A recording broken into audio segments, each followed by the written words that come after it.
Hi, Dr. Kavita. How are you? Hi Priya, I'm good. How are you? I'm good. Thank you for tuning in and joining us all the way from India. I know we are very excited. You're going to wrap up day one with a bang, and I'm looking forward to it. Thank you so much. Great. So, yeah, as I requested, if I can see my participants, is there the option? Yes. So we are trying to get them on. So All we right. will request for them to switch on the audio and video. Um, yep, we can see some of them in Awesome. already. Lovely participants who are Wonderful. very energetic and enthusiastic. Super. Hello. Great. Good afternoon from your side, I guess. With Yes. us, it is good morning still. Okay, so it's still morning. Yes, Yeah, it's still morning. mid-afternoon for us. Yes, And yes. I think at this point, is it okay if I can pass on the e-stage over to you, Dr. Kavita? Yes, sure, Priya. Thank you so Great. much. Thank you. Yeah. So hello everyone. So just a brief view. I would like to know how much do you know about mind? Anyone who would like to tell me what is mind? Very basic question. You can unmute yourself. Consciousness? Consciousness. Okay. Any other answer? More like a response, the way we respond and an awareness. Uh-huh. Response is the function of a mind, you can say. How much Consciousness do you know fuses. about Yes, mind? Frida? Anyone would like to tell me what is mind? Yeah, I asked the question, what is mind? You can unmute yourself. Consciousness? So Consciousness. consciousness is Okay. something that freezes the Any other concept of answer? body, mind, and soul.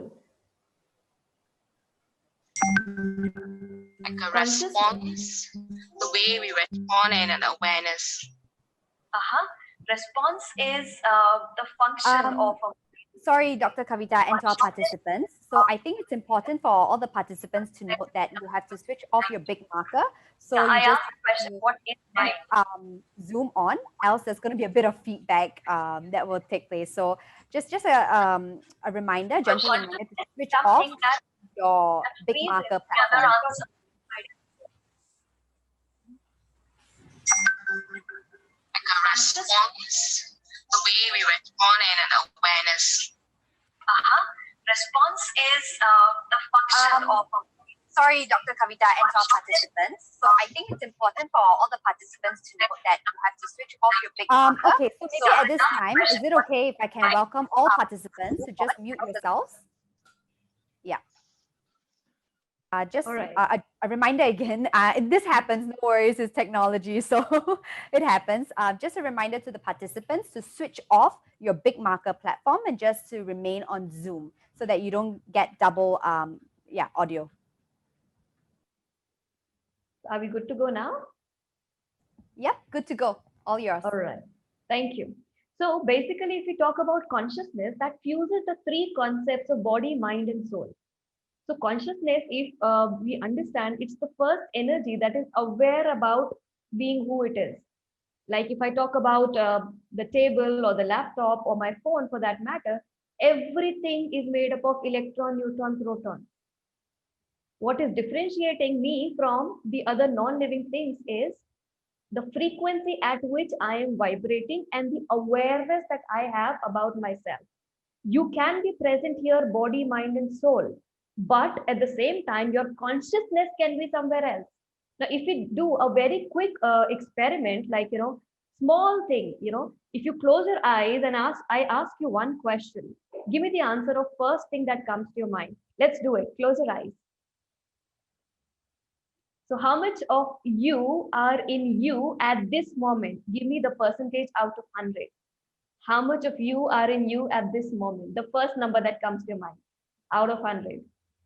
90%. Awesome. 80%.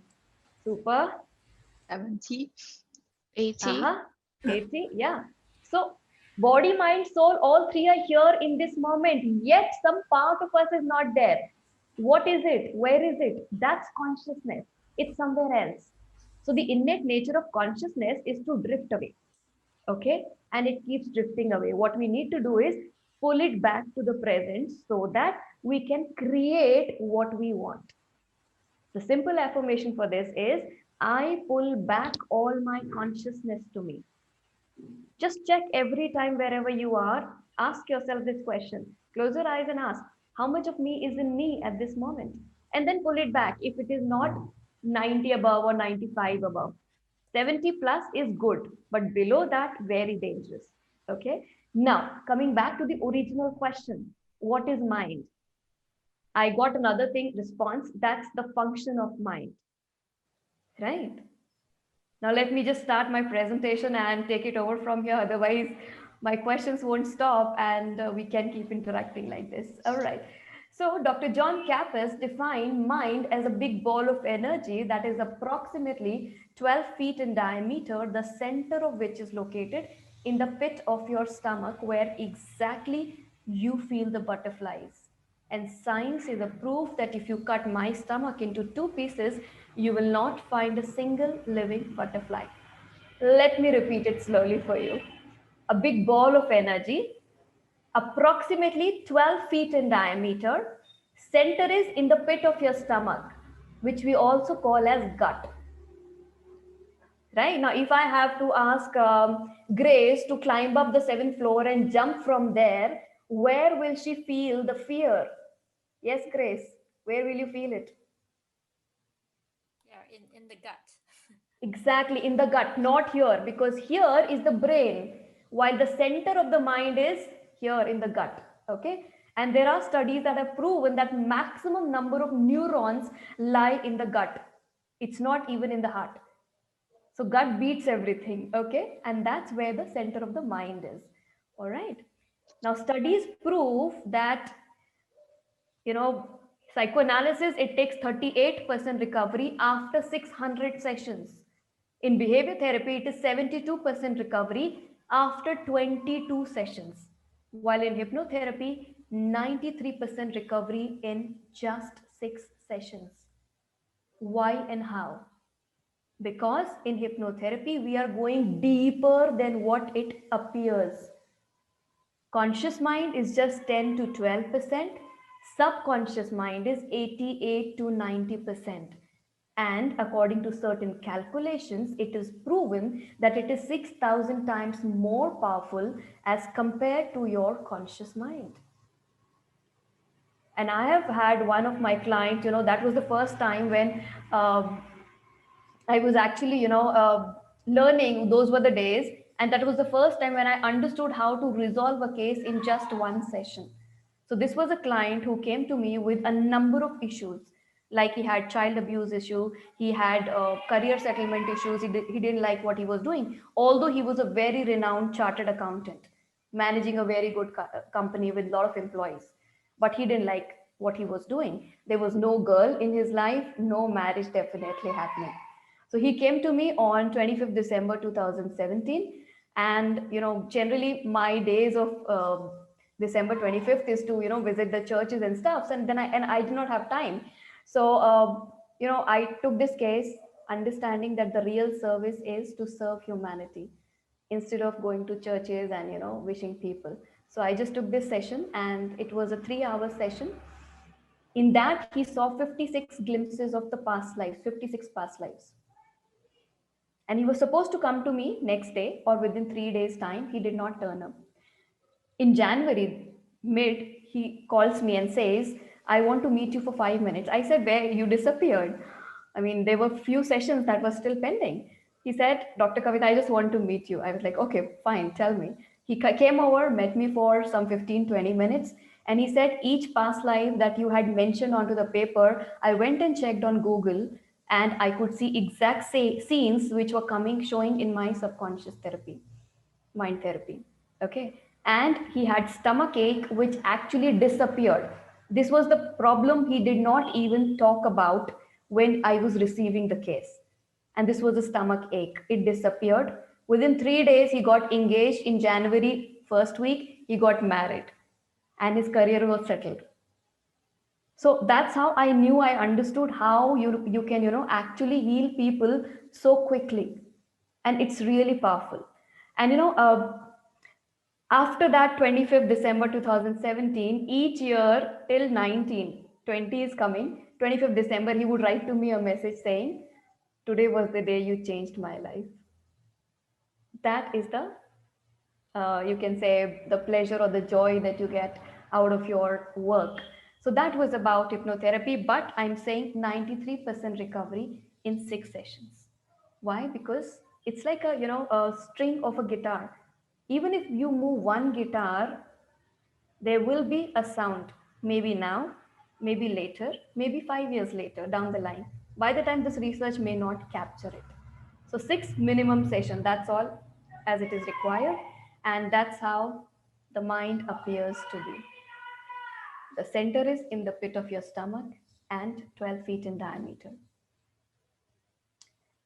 which is very clear that each mind is overlapping with some other mind. As I'm saying, it is a ball of energy. If I cut human body into small little pieces, the basic unit of human body would be cell.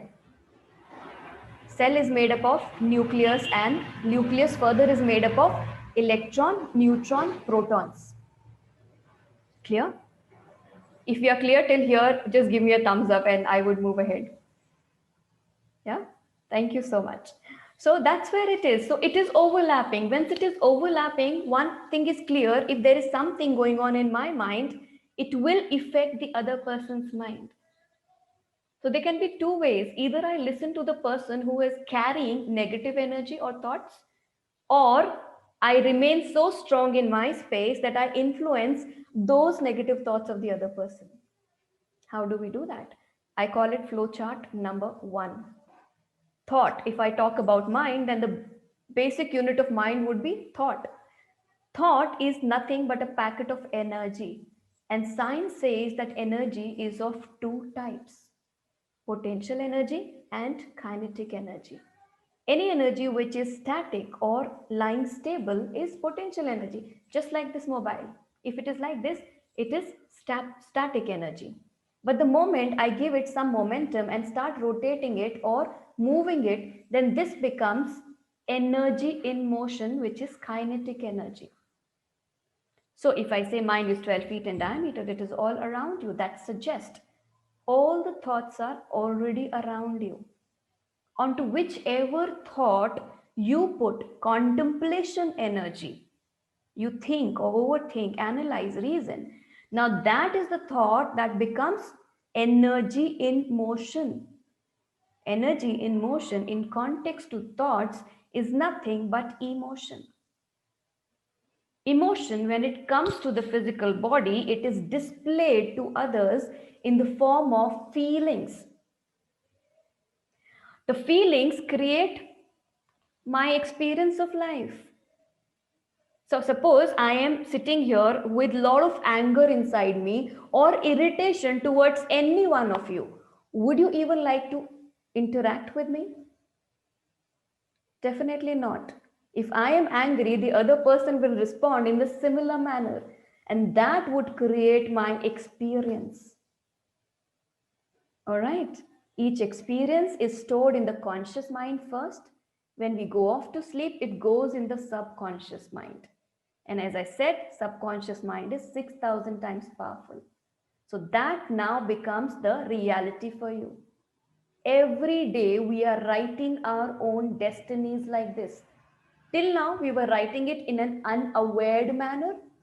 Now you're aware, you can build a better destiny for you. Right? Now, for example, before registering for my session, you may have two types of thoughts. Let me not go for it, or let me go for it. All right. So who would like to interact with me onto this? Silva, would you like to try?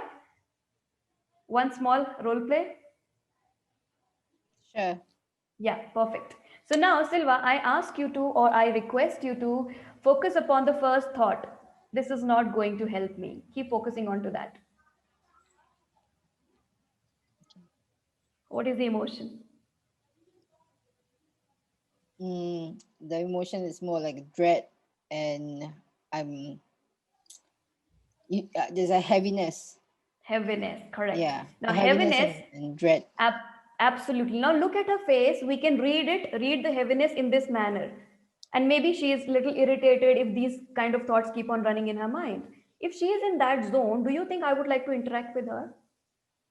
Maybe not. I would pick up someone else who is more focused, right?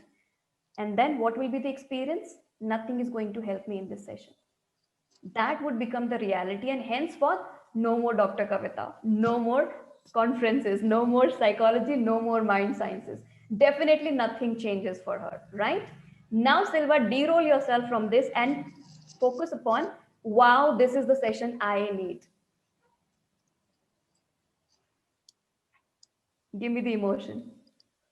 Joy.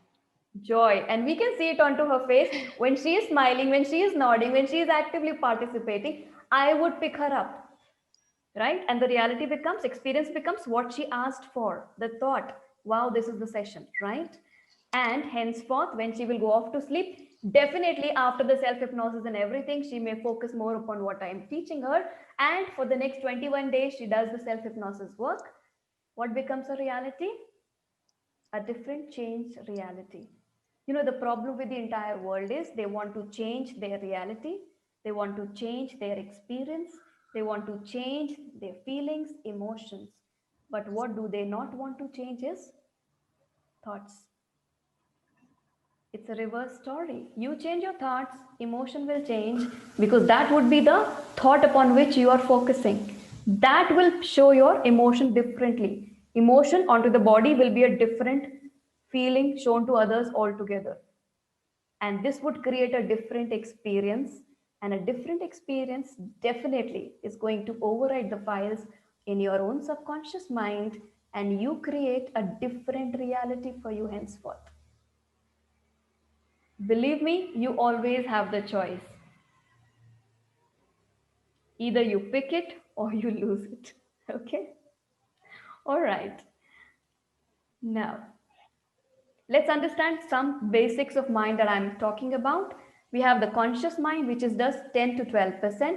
What it does is thinking, reasoning, logic, analysis, decision making, making judgments, and implementing those decisions. Beyond everything is the subconscious mind, 88 to 90%. It stores all the files of your present life as well as evolutionary memories. So it has two parts again, the primitive mind and the modern memory. It is 9 times bigger, and the calculations pi r cube or something says it is 6,000 times more powerful as compared to the conscious mind. This is all researched by Dr. John Kappas. So this exactly is the zone where all the illogical situations of your life have a logical answer. Now, let me give you an example. You know, there was a man who was 32 years of age. His sister, elder sister, delivered a baby. In order to meet the baby, to receive the baby, he went to the hospital and he crossed the incubation room. Just crossed it. And after meeting and everything, he had this notion in his mind that he will not survive. He went and got all his checkups done. Every report was saying he's fine. He still had this notion that he won't survive. Finally, you know, regression therapists are the last option. So last option, he moved to the regression therapist, to our team. And it was found when he was regressed that the trigger for the incubation room was the trigger to his own childhood memory when he was just a 2 days old baby. He was weak, he had some issue, and one nurse was holding him saying, "This baby will not survive." So that was very illogical for him, being 32 and absolutely fine. Yet the story got triggered when he crossed this incubation room. After this regression, no issue. He was fine, absolutely. He understood, you know, the logical mind needs the logic, the conscious mind needs the logic.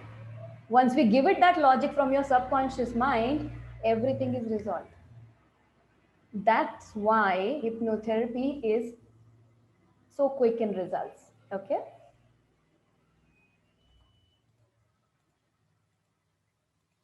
So your primitive mind have all the evolutionary memories, fight and flight responses, and two innate fears, fear of loud noises, and fear of falling. Rest all the fears we have learnt in the present life.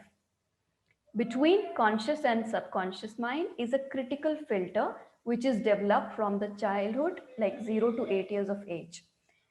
That's in more detail. If you ever feel like doing the course with me, I'm available online. So basically, it's like a 4 hours thing, complete story. I'm just giving you a brief because I need to teach self-hypnosis to you. All right. So what do we do actually in hypnosis? If we talk about hypnosis, then there are two schools of thought. One is the Eastern school of hypnosis. The other is the Western school of hypnosis. The Eastern school is non-consensual. It takes charge of your mind without asking for any consent. While the Western school is consensual. You give the permission to the therapist to get healed. That's the basic difference. The movies and theaters, the TRPs, they talk about the Eastern school of hypnosis, while we follow the Western school of hypnosis. Okay. So there is no stage show that you would find us doing. Okay. So there will be no magic or stuff. No, we do it ethically. We do it clinically. Okay. So what happens when the mind perceives crisis? Whenever the crisis is perceived, the fight and flight mechanism is activated. This in turn leads to the epinephrine and norepinephrine release from the sympathetic nervous system that we have. All right. And we reach to the flash point where we understand, okay, no more fear is there of the crisis. And then your parasympathetic gets activated and bring you back to the state of homeostasis. That's a normal mechanism that we faced every day in our life. Like, for example, if I'm sitting in this room and somebody tells me, oh, there is a terrorist who is about to reach your place, what would happen? My mind will perceive crisis and my sympathetic nervous system will get activated, and it will give me the energy into my legs so that I can flight, I can run away from the situation. Once I would understand there is no more threat of the terrorist, what will happen? My parasympathetic nervous system will get activated and I will be in a balance zone, just like I'm sitting at the moment. Similarly, if there is an army man, person from army, who's sitting here, soldier, he also gets the information that a terrorist is about to attack. What would he do? His sympathetic nervous system will also get activated, but the chemicals will go in the hands. Now he will be fighting the situation because he is trained into it. The brain analyzes, do I have the resources? He has the resources. Okay. And from there, once the terrorist is gone, like no more in a danger situation, then his parasympathetic nervous system will take over and bring him to the state of homeostasis. Simple mechanism, right? Imagine if the flash point is not working, then what would happen? The sympathetic nervous system will be activated. It keeps on working and you will come to the state where it is called panic attack. That's how we feel panic. Okay, where parasympathetic is not getting activated because the flash point is the mind is continuously perceiving crisis. Okay, but in hypnosis, how do we go about? Onto the conscious mind of the person, we increase the message unit so much that his mind, conscious mind, perceives a crisis-like situation. Nervousness, okay? And the sympathetic nervous system gets activated. The client reaches the flash point. That's where we indicate him deep sleep. From here, he goes down directly in the subconscious mind and we get the access of the subconscious mind. Okay, so it's not panic and neither is the parasympathetic activated. So hypnosis is nothing but nervous sleep situation where both your conscious and subconscious are at an equal level and you are hyper suggestible. So you take in the suggestions easily and we get the access of the mind, subconscious mind of the client. Is it clear till here? Am I making sense? Yes. So once we work upon the subconscious mind of the person, then we count this person up. We awaken him instead of activating his parasympathetic nervous system. We are the ones who awaken the client. So there is absolutely zero chance that the client will get lost in the process. Absolutely zero chance, because it is my voice that is taking the client down in the trance or subconscious mind, and all through the client is listening to my voice only, and it is my voice which is waking up the client. So from down we come to the state of homeostasis. Clear? All right. Now, process. There are two types of mind I talked about, conscious and subconscious mind, and there are three states: when we are awake, when we are asleep, and when there is a state of hypnosis. So when we are sleeping or when we are awake, then both the minds are awake and they are in control. Now, if I say, Lakshmi, tell me your deepest, darkest secret, will she ever tell me? Of course not, because her conscious mind is exhibiting inhibitions, control, right? So she will not open up and say. The second is when we are asleep. That's where conscious mind is sleeping. It has no control. We do not know what's going on around us when we are sleeping. But the subconscious is awake and in control, looking after our survival. The autonomic nervous systems, the metabolic activities, the respiratory system, the urinary system. If my bladder is full, my subconscious will make sure I get up and use the washroom, even if I am fast asleep. Okay. If I'm seeing a nightmare, it will wake me up saying, hello, you're going to die, get up now. Okay. So it's active, it's taking care of all your survival. Okay. But the conscious is not awake. So we can't talk to this person when the person is asleep. So if Lakshmi is sleeping and I ask her, Lakshmi, tell me your deepest, darkest secret, she won't be able to hear me at the very first place. Okay, so forget about the secrets. Now, state of hypnosis, where the conscious is also awake, the subconscious is also awake. The conscious gives up the control, it gives up the inhibitions, and the subconscious takes charge. All right, it's still in control. Now, in this state, when I ask Lakshmi, Lakshmi, give me your deepest, darkest secret, there are 1000% chances that she will open up and share, because there is no layer of seer, the critical filter, where the judgment is there. So since the conscious is not exhibiting controls, it becomes easier for me to either suggest her something or to take out something from the mind and help her out. So it's a trance-like state or an altered state of awareness, where conscious is also awake, subconscious is also awake. So hypnosis is not like you will forget everything or you will not be able to listen to the therapist, nothing like this, because that state is called asleep. In hypnosis, you can hear us. That's the entire drill about. If you're not bringing into your awareness that you've already suppressed, then things may not turn out well for you, right? So it's always about bringing up in the awareness. All right, that's the process. And now, emotional management technique. So it is taken up from Gary Craig's EFT, emotional freedom technique, that is tapping. So he said that there are many systems or many diseases in the mind that we store in our body in the form of diseases or stuff. So they can start with little headache and stuff, but then what we do is we tap them out. So he gave some 12 to 17, 14 points, and we cut it short to just one point, which the demo of which I'm going to give to you right now in few minutes, sorry.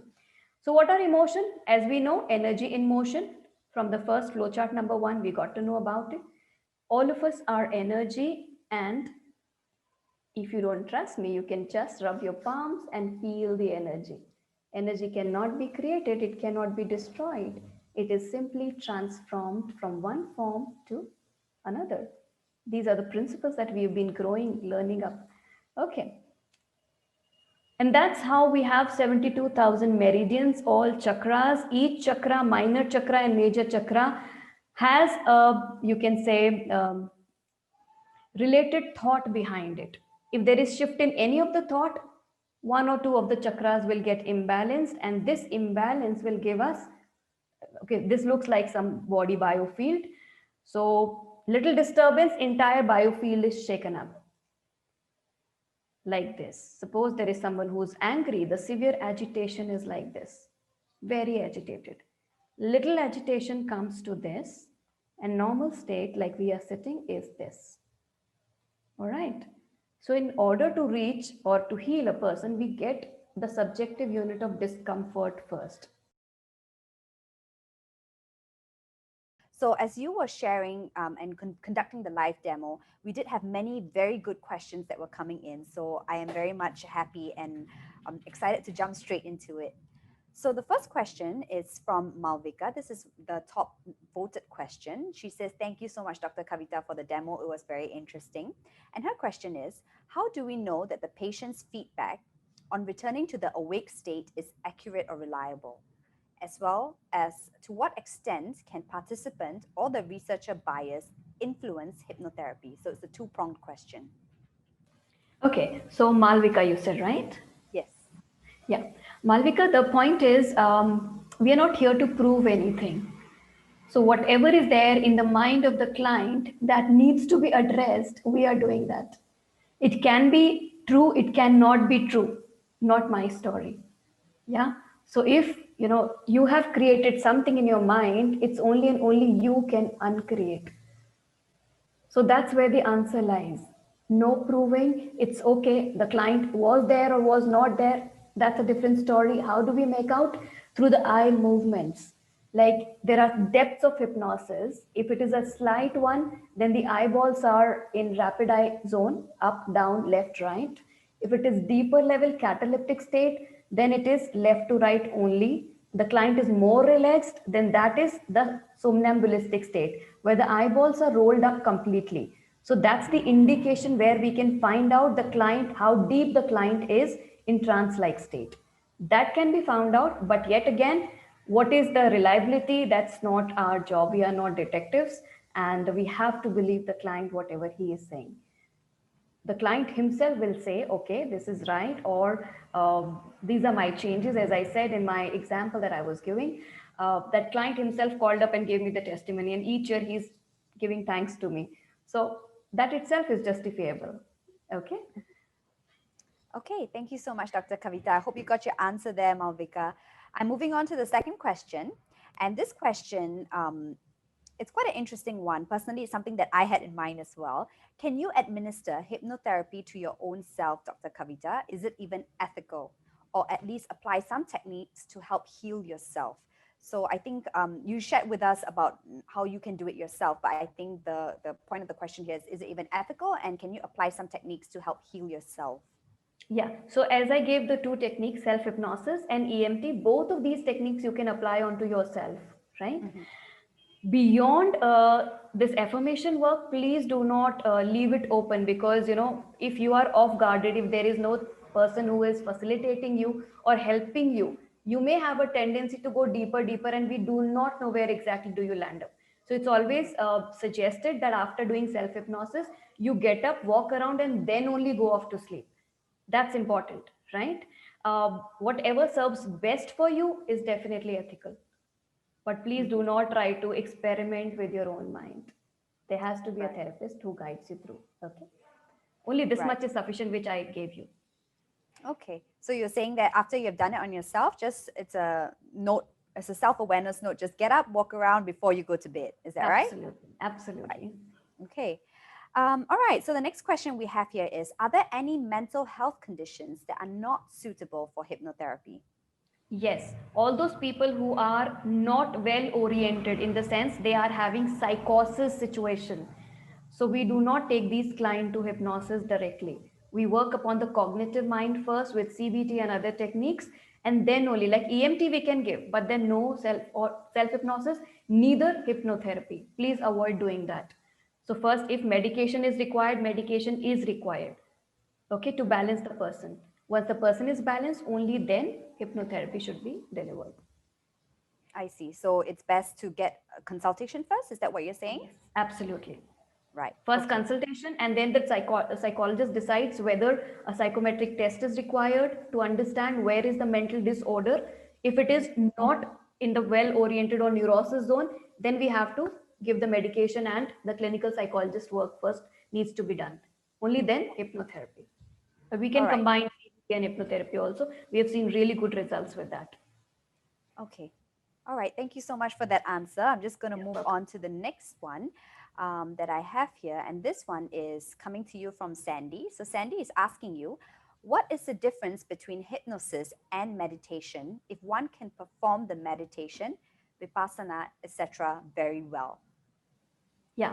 So meditation is, in both the situation, what is getting broken is the critical filter, the layer between the conscious and the subconscious mind. When we do meditation, definitely the layer is broken. So, but if we talk about hypnosis, it's beyond meditation. You're going deeper than the meditation. Okay. So hypnosis is again a kind of meditation, but here a therapist is here to handhold you through and through. All right, with meditation you can go to a certain level, but beyond this, as I said, stop exploring your own self in going self hypnosis, and then you don't know where you're going. In meditation you can go here and there, but here a therapist is there to handhold you, and you go deeper, probably in this life or in primitive mind evolutionary memories, you can go deeper like that. Mm-hmm. Okay, well said. Good answer. All right, so we still have some time left on the clock. So I'm going to try and squeeze in as many questions as I can because they are very good questions that are coming in. So this one is from Larry. Larry's asking you, hi, Dr. Kavita. I would like to ask your opinion on how some hypnotherapists have introduced spirit guides. Does a client have to adopt a belief in these guides in therapy? And what kind of issues of clients who have issues believing in this? So what are some of the issues that you face when people don't really believe in spirit guides, or if they believe in spirit guides? Okay, so generally we introduce the spirit guide route technique to go to the past life regression. So it's like, a higher power beyond you who's assisting you to take you down that lane where you yourself do not, you are not grounded enough to go there. So it's just imaginary guided imagery part of situation. Okay, so we guide it through the spirit guide routes. Okay, but yeah, it is often said that masters come in, like Dr. Brian Weiss has talked about the masters. If client doesn't believe, it's okay. If we need spirit guide, then definitely there is something wrong either with the therapist or with the client. Yeah, there can be routes, there can be guided imagery, but I generally do not believe that you call up your spirit guides and do that. But if someone believes it, we can use it to again handhold the person and take him or her down the therapeutic line. That's I all see. is the use. Yeah. Right. So it's sort of like depending on the situation as well as the person. Absolutely. So whatever the belief system of the client is, we have to touch that base. We can't create a new belief system. However, we have to mold and reshape the belief system, already existing one. So we have to build upon the already existing belief system that the client is having, and then bring about the shifts. When the belief system shifts, the behavior changes of the client. Okay. I see. Okay, fabulous answer. All right, so I do have a few more here. The next one. So you said earlier that Eastern hypnosis is non-consensual. Is it unethical to engage in Eastern hypnosis? Do we have use for Eastern hypnosis? So there are people who go for Eastern hypnosis. Yes, it is unethical. Depends upon what are your intentions. Like if you talk about the magicians, they also they're using a kind of Eastern part only, Eastern route only, right? We often hear about people looking into your eyes and taking away all the money that you have. That's unethical, definitely. Right. So we need to avoid all that, but yet again, I'm no one to question any belief system of any person. If you are into it, that is good for you, serving good for you, then it should be good for you. However, for me, it is not good. Okay. So I don't get into. So it's like, if in Hindi, there are two words. One is vashikaran, that means controlling someone. That's Eastern hypnosis. The other is sammohan, which means I give the consent to you.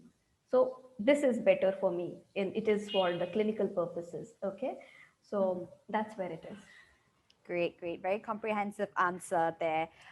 So the next question, Joy is asking, can hypnotherapy be used on people with ADHD, especially if it has gone untreated for many years and the person is not an adult in their 40s?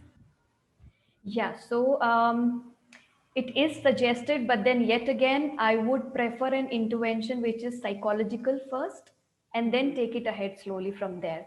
But if it is a child who is below 0 to 8, then we have works like surrogate therapies, onto which, we give therapy through the mother or the close relative of the person. So it's like connecting the two subconscious mind, calling up the energy of the other person, and then healing from there. If the case is out of hand, if the person directly cannot sit and come to us, we can use this route also. I see. Okay. And I think earlier on as well, you did mention about, getting the consultation bit first, trying to understand and then Yes, profiling the person and then carrying on. absolutely. Yeah. I think this flows quite nicely with that. Earlier on you were sharing with us about the testimonials of someone who's writing into you and saying it as work. That's one way of indicating. The next question that I have is actually asking, can you share a not so successful experience or a client in your hypnotherapy practice? So it's flipping it around. Yes, so I would, this was a very tedious case. So generally, we avoid using hypnotherapy in the hospitals, but I was just a new person in hypnotherapy, and there was a client who was a bipolar, and I wasn't so aware of what to do, and but yet again, I knew the client needs energy cleansing. Okay. So I took her into trance-like state, and this was a hospital setup. It was a very small chamber of mine, and if you would see the table and all, so there was no exit other than crossing that hypno chair of the client.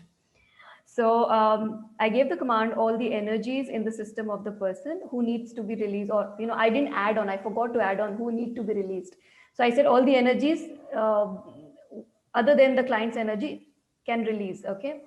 So it was like an external energy attack. It was a hospital setup already. So if we talk about body, mind, soul, then if your soul is not there, only the mind and spirit is there, then that is a coma state. I see. Sorry, when soul exits, it is dead body. When mind is not there, it is coma. And when soul is not there, it is a free floating spirit. And you can understand in a hospital setup, there can be a number of such energies, mind and soul together, but no body.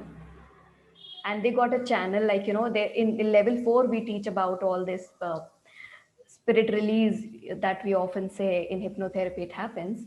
So this was the open command given, and yes, it turned out to be a nightmare for me. It took like good 15-20 days to come out of that, because I had to do the emergency alarm into that situation that was rung, and the client was directly transferred to the emergency ward for the further treatment that was there. So we suggest, a proper course curriculum with proper practice and with a mentor, supervision, or guide. Only please practice. Otherwise, makes no sense. Otherwise, you Right. may invite challenges like this. And this was like, the client was so much possessed that it was like a complete exorcism scene for me. I was about to get attacked. So that was my most blunderous case. Otherwise, no such issues came up. Because after that, I understood what I have to do. I don't have to do it in hospital yet. So until date, I don't go to the hospital for doing therapies. All right. No, thank you so much for sharing, being very transparent with us, sharing that experience. It must have been quite traumatizing, if you like, Yes. to be placed in that situation. So thanks for sharing that with us. So we have about 8 minutes left on the clock. I'm just going to try and squeeze in maybe one or two questions. So the second last question I have, it's asking, what's the difference between emotional freedom technique and emotional management technique? Okay, good question. So, emotional freedom technique is all about, give me a second. Yeah.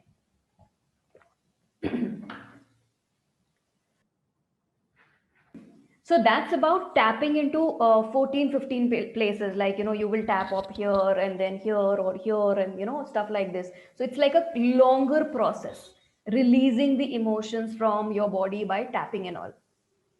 So our director and his partner, basically, she reduced it. She found that there are three places which are sensitive areas where we can consciously reach the subconscious mind. These three areas are either this, the karate chop point, or this, or your knees. So if you rub your knees, then also you can go down there in the subconscious. Okay. So the second was EET, emotional empowerment technique. She gave like this. Okay. You rub the karate chop point and then blow off 7 times. So it was cut short basically. So instead of going to the complete longer process, no need to go till there, just do this. After this partner broke from the main organization, we came down to emotional management technique. This is which I taught you now. So we can teach all three. We have the copyrights of these. So I prefer, a simpler and quicker way instead of tapping so many points and forgetting where to tap and not. That's the only difference. Otherwise, they're all the same. Right. Fantastic answer. Thank you, Dr. Kavita. Just, I know I've been putting you on the spot like quite a bit now. Just promise you it's going to be the last question. And this one is coming to you from Iris. Iris is asking, should we be wide awake in the self-hypnosis hypnotherapy process? Wide awake in the sense, Iris, I explained that table. Hypnosis is the altered state of awareness where your conscious is also awake and subconscious is also awake. Consciously, what you're doing in self hypnosis is guiding yourself to a level where you are already in a deep sleep situation. So it's like bringing yourself to a self induced altered state of awareness. Okay, and then when the both conscious unconscious are at one place, you are in that hyper suggestible zone where your voice itself gives you the affirmation, and then you have to count yourself up and then open your eyes wide awake. That's where it is. So yeah, partial control of the conscious mind is there. Yet again, you have the access to the subconscious mind. That's the hypnosis state basically. And in the markets you will get self hypnosis CDs and the YouTube saying self hypnosis. Please do not trust that. That is someone else's voice. So people get befooled like that. So I'm being very clear and honest. Your voice means your voice, not the hetero hypnosis. In hetero hypnosis, it is someone else's voice. Okay. Thanks for that. Now we are all very much well aware. I think you very nicely helped us to dissect the different parts of the mind. You started with that, and then you went into the demonstrations, and then now we're just wrapping it up in terms of application wise. And I think you answered all the questions very, very well. Thank you so much for your time and for tuning in with us, Dr. Kavita. Thank you, Priya, and good luck for all your future endeavors. I love being with the participants. Thank you. Great. Thank you.